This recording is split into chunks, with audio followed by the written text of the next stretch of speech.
Hi guys. இந்த வீடியோவில் நம்ம கம்ப்ளீட்டாக ஒரு மல்டி பேக்கர் ஸ்டாக்கு உடைய பொட்டன்ஷியல் இருக்கக்கூடிய ஒரு கம்பெனியும் அந்த இண்டஸ்ட்ரியும் நம்ம பற்றி பார்க்க போகிறோம்.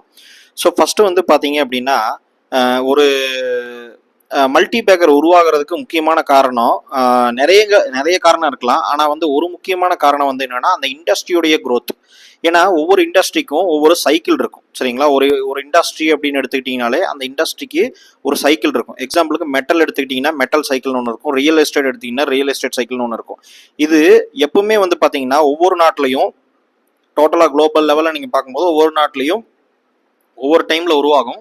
எக்ஸாம்பிளுக்கு இந்த மெட்டல் சைக்கிள் அப்படிங்கிறது வந்து சைனாவில் உருவாகி அதுக்கப்புறம் அது க்ரோ ஆகி அதுக்கப்புறம் வந்து பார்த்தீங்கன்னா டவுன் சைக்கிளுக்கு வரும். ஏன்னா ஒவ்வொரு நாடும் க்ரோத் ஸ்டேஜில் இருக்கும்போது, அதாவது பொட்டன்ஷியலாக வந்து ஒவ்வொரு நாடும் அதோடைய க்ரோத் ஸ்டேஜ் இருக்கும்போது அதுக்கு நிறைய எக்கனாமிக் ஆக்டிவிட்டீஸ் வந்து அந்த நாட்டில் நடக்கும். அதுக்காக நிறைய மெட்டல்ஸ், அதாவது வந்து பேஸ் மெட்டல்ஸ்ன்னு சொல்லுவாங்க இல்லையா, நம்ம வந்து ஸ்டீலு, அலுமினியம், காப்பரு, சில்வர், இந்த மாதிரி எல்லா மெட்டல்ஸுடைய நீடும் வந்து ரொம்ப ஜாஸ்தியாக இருக்கும். ஜிங்க்கு, இந்த மாதிரி எல்லா நீடும் ஜாஸ்தியாக இருக்கும். காரணம் என்னன்னா எலக்ட்ரிக்கல் எக்யூப்மெண்ட் நிறைய வாங்குவாங்க, நிறைய மேனுஃபேக்சரிங் பண்ணுவாங்க, பவர் செக்டரில் நிறைய யூஸ் பண்ணுவாங்க. இது எல்லாம் வந்து ரொம்ப அதிகமாக யூஸ் பண்ணுவாங்க. இப்போ எக்ஸாம்பிள் வேர்ல்டு லெவலில் நீங்கள் க்ரோத் ப்ரொஜெக்ஷன் பார்த்தீங்கன்னா நம்ம கண்ட்ரிக்குடைய ஜிடிபி தான் அதிகம், ஓகேங்களா? நம்ம கண்ட்ரி தான் வந்து ஒரு எமர்ஜிங் மார்க்கெட் அப்படின்னு சொல்லுவாங்க. அதில் டாப் லெவலில் இருக்கிறது நம்ம தான், சைனாக்கு அடுத்தது நம்ம தான். இப்போ சைனா வந்து ஆல்ரெடி பார்த்தீங்கன்னா நம்மளோட ரொம்பவே கிட்டத்தட்ட 50-100 வருஷம் அவங்க முன்னாடி இருக்காங்க. நம்ம வந்து அவங்களுக்கு ஈக்குவல் அப்படின்னு நம்ம சொல்ல முடியாது, சொன்னால் அது நம்ம போய் தான் சொல்கிறோன்னு அர்த்தம். மேபி ஃபியூச்சரில் வரலாம், ஃபியூச்சரில் நம்ம வந்து வரலாம். ஆனால் அவங்களுக்கு உண்டான அடுத்த லெவல் ஆப்ஷன் அப்படிங்கிறது வெஸ்டர்ன் கண்ட்ரிஸ் வச்சிருக்கிறது நம்மள தான். ஸோ அதனால் இந்தியாவுடைய க்ரோத் ஸ்டேஜ் அப்படிங்கிறது வந்து கிளியராக நமக்கு இருக்குது. இன்னும் வந்து அடுத்து நெக்ஸ்ட்டு ஒரு 20-30 வருஷத்துக்கு நம்ம வந்து இந்தியாவுடைய க்ரோத்தை பற்றி கவலைப்பட வேண்டியதில்லை இதே ஸ்டேஜில் போனால். ஆனால் நிறைய டிஃபிகல்ட்டிஸ் இருக்குது, அது கண்டிப்பாக வந்து அதை ஒவ்வொன்றா வந்து சால்வ் பண்ணால் தான் அது போக முடியும். இல்லைன்னா அது கன்ஃபார்மாக அது போகும் அப்படின்லாம் சொல்ல முடியாது. ஆனால் என்னென்ன யங்ஸ்டர்ஸ் இருக்காங்க, நிறைய பீப்புள்ஸ் இருக்காங்க, ஸ்கில்டு பீப்புள்ஸ் இருக்காங்க, அதனால் அவங்க கண்டிப்பாக அதை விட மாட்டாங்க, கண்டிப்பாக புஷ் பண்ணிகிட்டே தான் இருப்பாங்க. ஸோ இப்போ பார்த்தீங்கன்னா நம்மளுடைய கண்ட்ரி வந்து ஒரு நம்பர் 1 க்ரோவிங் கண்ட்ரியாக இருக்குது, சரிங்களா? ஈவன் சைனாவை கம்பேர் பண்ணும்போது நம்மளுடைய க்ரோத் ப்ரொஜெக்ஷன் வந்து ஜாஸ்தி, அது கொஞ்சம் கம்மி. ஏன்னா அவங்க வந்து ஆல்ரெடி நிறைய க்ரோத் ஆகிட்டதுனால. இப்போ இன்னொரு பாயிண்ட் பார்த்தீங்க அப்படின்னா இந்த மாதிரி க்ரோவிங் கண்ட்ரீஸ்க்கு முதல்ல வந்து large level of economic activities நடக்கும். இந்த கண்ட்ரியில் ஒரு நிறைய எக்கனாமிக் ஆக்டிவிட்டிஸ் நடக்கும், அதுக்காக நிறைய பொருள் வந்து டிமாண்ட் தேவைப்படும். அதே மாதிரி லாட் ஆஃப் பவர் நீட்ஸ், அதாவது நீங்கள் எக்கனாமி அப்படின்னு எடுத்துக்கிட்டிங்கன்னா எந்த ஒரு விஷயத்துக்கும் பவர், ஃபஸ்ட்டு விஷயம் பவர் யூட்டிலிட்டி வேணும். அதாவது நீங்கள் கரண்ட் இல்லாமல் எந்த ஒரு விஷயத்தையும் நீங்கள் பண்ண முடியாது. அப்போது பவர் கன்சப்ஷன் வந்து ரொம்ப ஜாஸ்தியாக இருக்கும். இதை பற்றி நான் ஏற்கனவே இன்னொரு வீடியோவில் போட்டிருக்கேன், பவர் செக்டாருடைய இண்டஸ்ட்ரியோட ரிசர்ச்சும் அதுக்கு உண்டான டேட்டா பாயிண்ட்ஸ் எல்லாம் நான் கொடுத்துருக்கேன். அப்போது பவர் செக்டார் வந்து ரொம்ப ரொம்ப இம்பார்ட்டன்ட்டு, இதுவும் க்ரோத் ஆகும். அதே மாதிரி டிஸ்போசபிள் இன்கம் ஜாஸ்தி ஆகும்போது மக்கள் வந்து அதிகமான high value items, electronics items, home electrical items எல்லாமே வந்து பை பண்ணுவாங்க. அதனால் அதோடைய டிமாண்டு ஜாஸ்தியாக இருக்கும். இதில் நீங்கள் எந்த பார்ட்டை நீங்கள் எடுத்துக்கிட்டிங்கனாலுமே நீங்கள் புரிஞ்சுக்க வேண்டியது என்னென்னா பேஸ் மெட்டல்ஸோடைய நீட் இல்லாமல் நீங்கள் ஒரு ஏசியோ இல்லை ஒரு ஃப்ரிட்ஜோ நீங்கள் பண்ண முடியாது.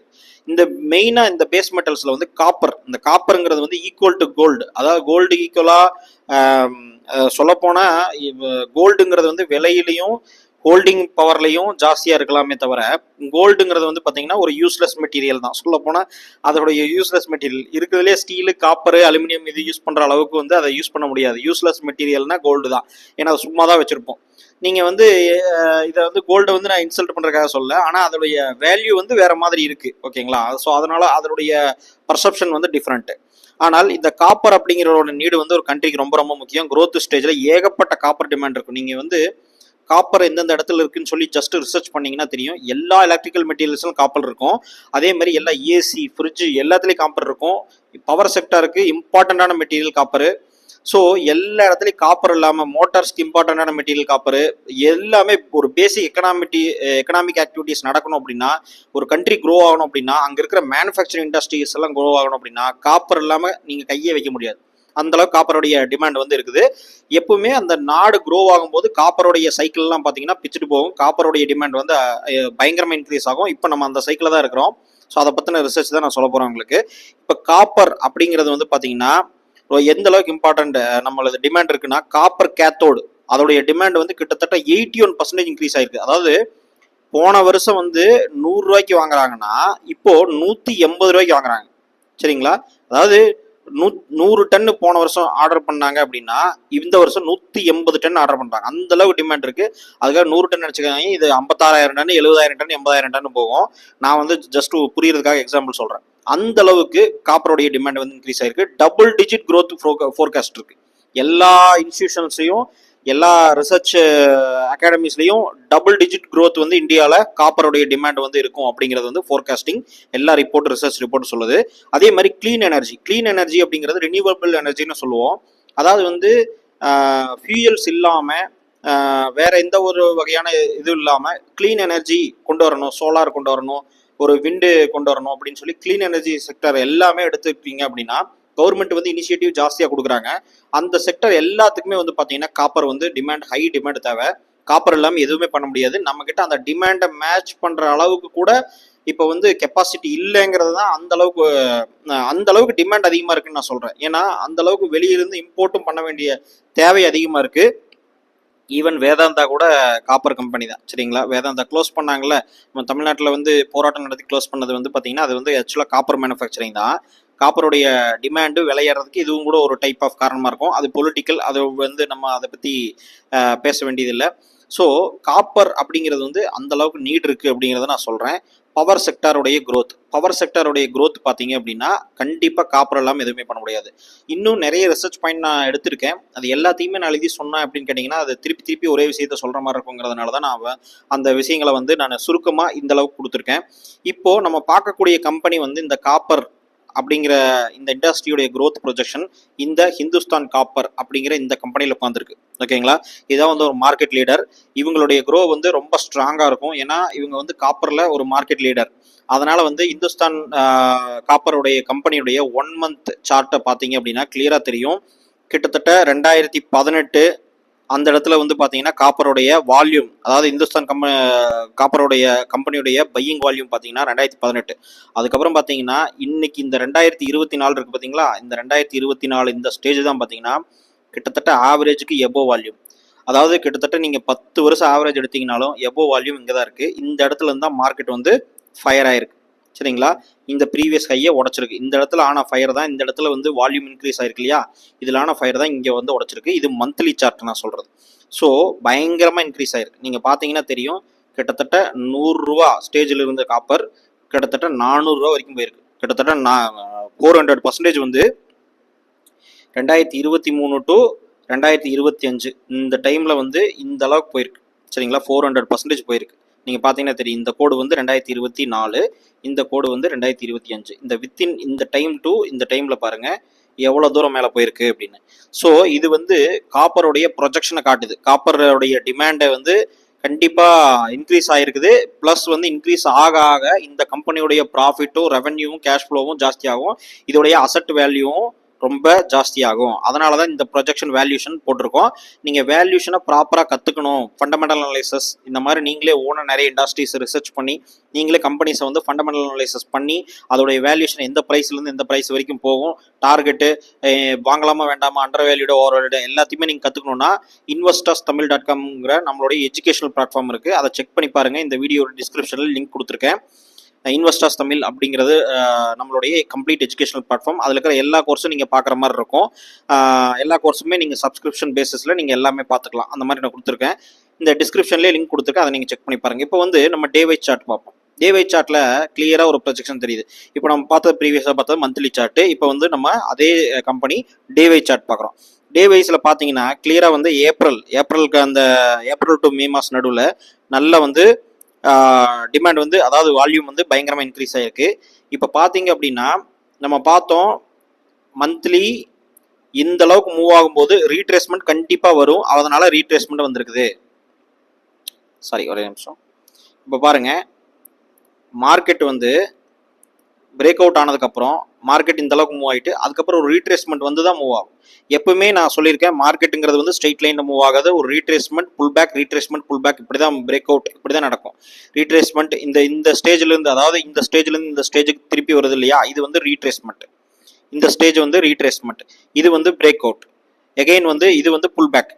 ஸோ இந்த ஸ்டேஜ் இப்படி தான் வந்து ஒரு மார்க்கெட்டுங்கிறது மூவ் ஆகும். அப்போது ஆட்டோமேட்டிக்காக பார்த்தீங்கன்னா மார்க்கெட்டுங்கிறது ஃபயர் ஆகிருக்கு, கிளியர் மொமெண்டம் கொடுத்துருக்கு, எகைன் வந்து ரீட்ரேஸ்மெண்ட் ஆகி தான் மூவ் ஆகும். ஆனால் எப்போ ரிவர்சல் ஆகும்னு நம்மளால சொல்ல முடியாது. அப்போது இந்த இடத்துல பார்த்தீங்க அப்படின்னா இது மந்த்லி சார்ட்டில் நம்ம பார்த்தது. மந்த்லி சார்ட்டில் ஒருவேளை ரிவர்சல் ஆயிருக்குதா அப்படின்னு நம்ம டே வைஸ் சார்ட்டில் பார்த்தோம் அப்படின்னா, நீங்கள் டே வைஸ் சார்ட்டில் இந்த இடத்துல ஒரு சப்போர்ட் எடுத்திருக்கு, அந்த சப்போர்ட்லேயே எகைன் திரும்ப சப்போர்ட் எடுத்திருக்கு. கிளியராக பார்த்தீங்கன்னா மார்க்கெட் வந்து கிளியர் உங்களுக்கு வந்து ட்ரெண்ட் லைன் ஃபார்ம் ஆயிருக்கு. பார்த்தீங்கன்னா இந்த ட்ரெண்ட் லைன் மார்க்கெட் வந்து எகைன் மேலே போயிட்டு கீழே வந்திருக்கு, எகைன் மேலே போயிட்டு கீழே வந்திருக்கு.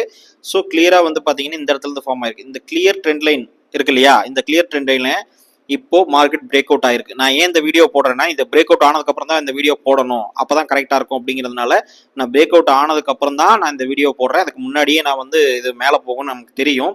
ஆனால் டெக்னிக்கலும் யூஸ் பண்ணும்போது நம்ம வந்து இதுதான் டெக்னிக்கலுடைய அட்வான்டேஜ். டெக்னிக்கலுங்கிறது ஒரு என்ட்ரி பாயிண்ட்டுக்கு கரெக்டாக வச்சு எடுக்கலாம். நம்ம இப்போ ஃபண்டமெண்டல் அனாலிசிஸ் நம்ம பண்ணால் கூட டெக்னிக்கல் பண்ணும்போது இந்த ஒரு சர்டன் அட்வான்டேஜ் இருக்குது. அதாவது டைமிங் என்ட்ரி வந்து கரெக்டாக இருக்கும்.